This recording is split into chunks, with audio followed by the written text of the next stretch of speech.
سلامونه. پېښور دی او په پېښور کې اوسېدونکي پاکستاني او په سپیشل توګه پښتانه دي جي. پېښور کې اوسېدونکي پښتانه خپل حق غواړي او په ګریډ سټیشن باندې باقاعده په خپله باندې خپل کنټرول د بجلۍ د بټنې اغوستی دي.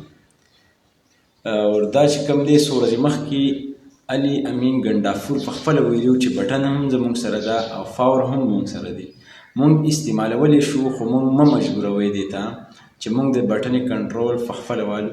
عوامو چې کوم دی خپل حق اغوستلو یو شعور پکې راغلی دی.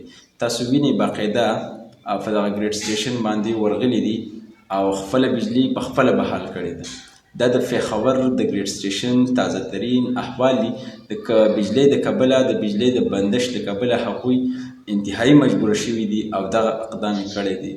څه نظر باندې ورته ګورئ؟ خپل رای کمنټ سیکشن کې منشن